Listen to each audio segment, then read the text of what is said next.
Thank you for choosing to stay at our hotel. We look forward to your next visit. I waved goodbye to our guests at the front entrance. I returned a friendly wave to a little kid waving back. My name is Anne, 30 years old. I work at this family-owned resort hotel. My parents run this hotel. It's located in a famous beach resort area in the US. Thankfully, our hotel is well known as a luxury one in this area, and many people choose to stay with us. My husband is Jimmy, 33 years old. He used to work in a travel agency, and we got to know each other when our hotel was included in his agency's tour. We dated for 2 years before getting married. After our wedding, he quit his job and now works as a deputy manager of our family's hotel. Both of my parents are alive and well. My mom runs the hotel as the manager, and my dad is the president who handles the business side of things. Jimmy's parents are also well. His dad retired 3 years ago and sometimes goes to the office as an advisor. His mom just turned 60 this year and has always been a housewife. She's very active and has many friends and enjoys her time at the neighborhood association and trips. However, according to Jimmy, his mom has a habit of overspending and would buy anything she wanted without restraint, often causing his dad to get angry at her. For a while after we got married, the hotel was doing well and stable. However, like everyone else, our hotel was affected when the global virus hit. But thanks to an idea from Jimmy, we organized a very affordable day trip tour with meals included, limited to residents in the country. It was well received by many locals and we were able to stay afloat. Recently, we're starting to see some calm and we're relieved to have guests visiting from outside the country as well. But despite this, I have a headache. And it's my mother-in-law.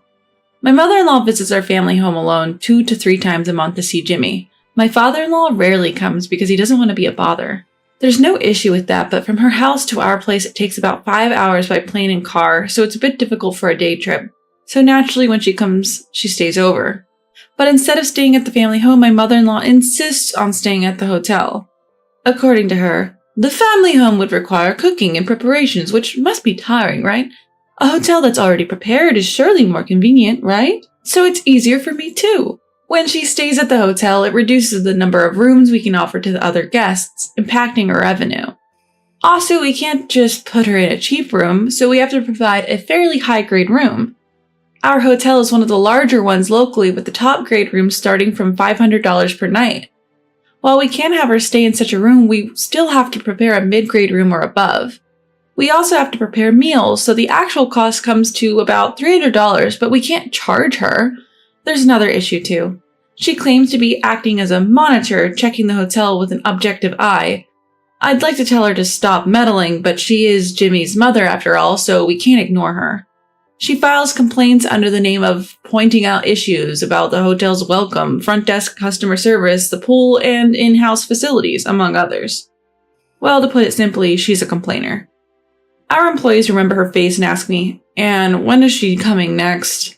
She claims to be a monitor, but she doesn't prepare any documentation or anything, and just calls me over when she's leaving and rambles on with her complaints. From her perspective, she's probably thinking she's giving advice to improve the quality of the hotel. Well, all of it feels like a mother-in-law's nagging to me. The manager, my mom, also says, "She doesn't mean any harm. Just listen to what's necessary and let the rest slide."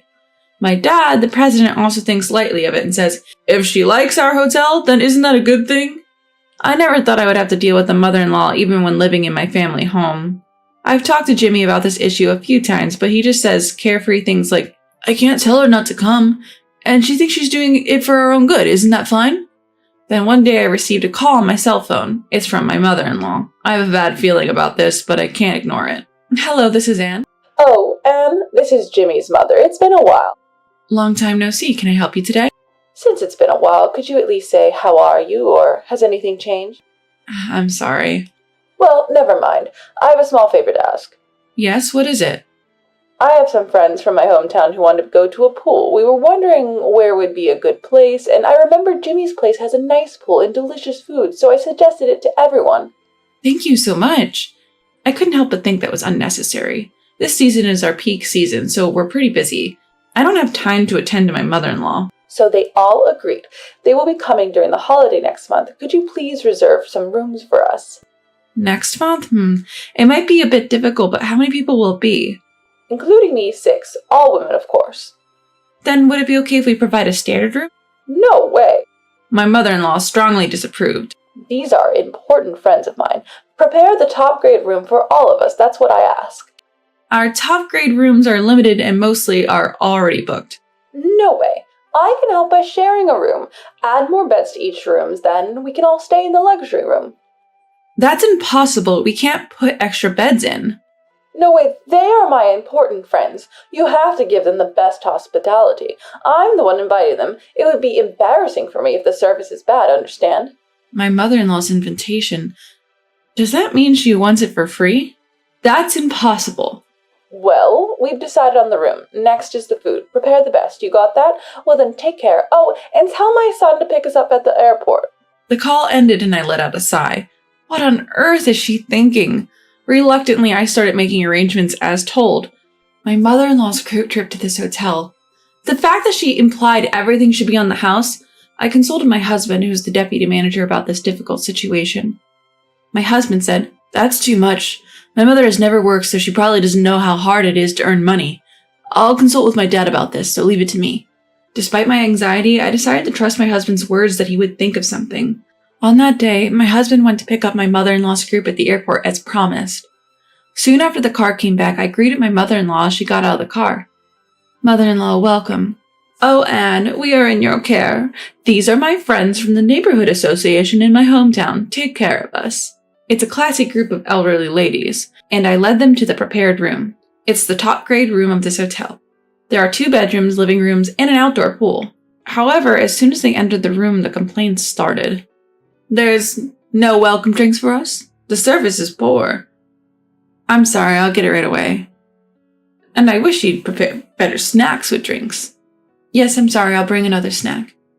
While others were trying to calm her down, my mother-in-law's criticism didn't stop. I reluctantly gave instructions to the staff in charge to meet my mother-in-law's requests. The group then headed for the pool. Even there, I was called out and told that the wash basin in the dressing room was dirty. Just from my impression, it seemed like my mother-in-law was trying to show off in front of her friends and acting tougher than usual. Then came dinner. As instructed, I had the fancy dishes prepared using high-quality ingredients and took on the role of serving. The food was generally well received. However, my mother-in-law didn't miss an opportunity to complain about things such as, "This soup is lukewarm, this tasted too plain, and the next dish comes out too quickly." Moreover, she started to say things like, "Are you reducing the portions because we're old?" and demanded more food. My mother-in-law further stirred things up by saying, "Since this is Anne's family's place, she'll pay for everything, so don't hesitate to order." Consequently, they ordered luxury items.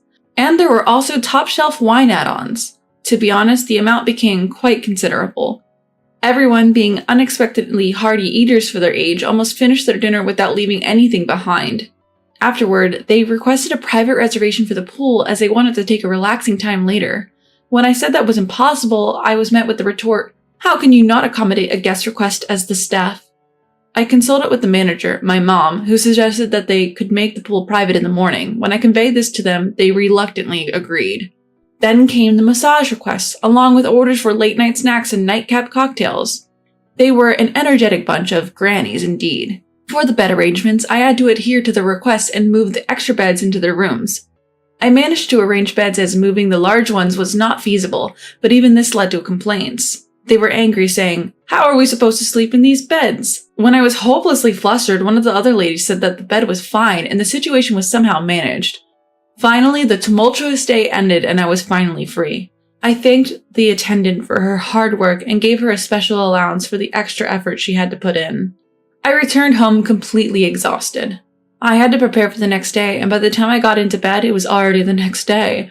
The following day, the group enjoyed a morning swim in the privately reserved pool. It was originally the cleaning time, but I had to inconvenience the staff to change the schedule. Honestly, one person's selfishness can cause trouble for many people. Meanwhile, Jimmy said he would pick up someone and left for the airport in his car. The breakfast ended without any particular complaints, except for comments like, "The tea is lukewarm," and "The soup is too salty." After serving breakfast, I returned to the front desk to prepare for the checkouts. Then I found out that the total amount for my mother-in-law's group exceeded $5,000. Shortly after, the group showed up. I stopped my mother-in-law, who was about to leave after returning the key to the front desk, and asked her to settle the bill. "May I have your payment, please? The total comes at $5,000. Will you be paying in cash or by card?" My mother-in-law exclaimed. What? You're trying to take money from your husband's mother? Are you joking? You're going to take money from your family. How greedy are you? This is a business as well, and we've provided services worthy of the price. Moreover, if you do not pay this amount, it would be a problem. My mother-in-law's face turned red and she retorted, This is hospitality for your husband's mother. You shouldn't be taking money. When you come to my house, do I ask for money? Isn't this the same? What a ridiculous excuse. No, that's not the same. We understood this is a group trip utilizing our hotel. It's different from family relations and it's business. So I'd kindly request that you make the payment properly. Well, I'm shocked. You have no manners for a daughter-in-law. Isn't it disrespectful to my friends? At that moment, someone intervened in the argument between me and my mother-in-law. What's the commotion about? I'm sorry for causing any inconvenience. I apologize. And when I looked at his face, wow, father-in-law. Hey there, long time no see. Jimmy asked me to come on the first morning flight. I'm famished. I'd be grateful if I could have some breakfast here. To my surprise, my father-in-law had shown up. Hello, father-in-law. It's been a while. I'll arrange breakfast for you right away.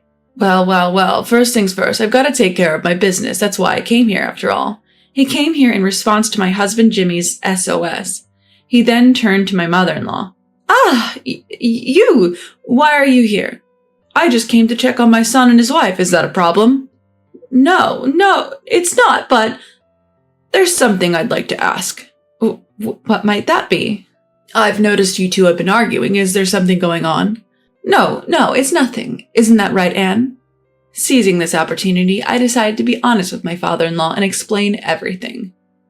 Actually, your wife started using our services yesterday. However, she insisted on having the bill waived, which is quite unreasonable, and I have been trying to explain that to her.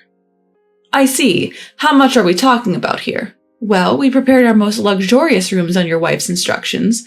There were also various additional orders and the use of our massage services, so the total came to about $5,000. I see, so she wanted it for free. Yes, that's correct. Having listened to the situation, my father-in-law challenged my mother-in-law. Is what Anne is saying true? Yes. My mother-in-law is lost for words. I heard from my son that whenever you come here, you never pay. Is that true?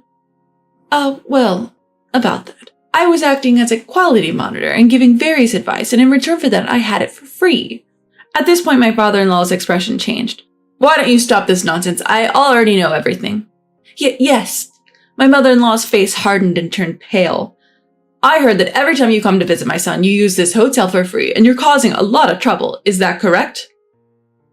I'm sorry. I might have gotten a little carried away.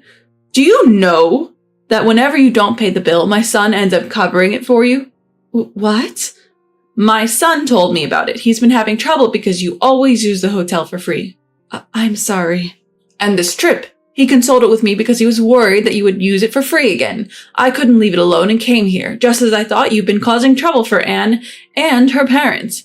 Yes, I apologize. I've been concerned about your spending habits for a while now, and your attitude towards Anne is also unforgivable, so I've decided. What do you mean by that?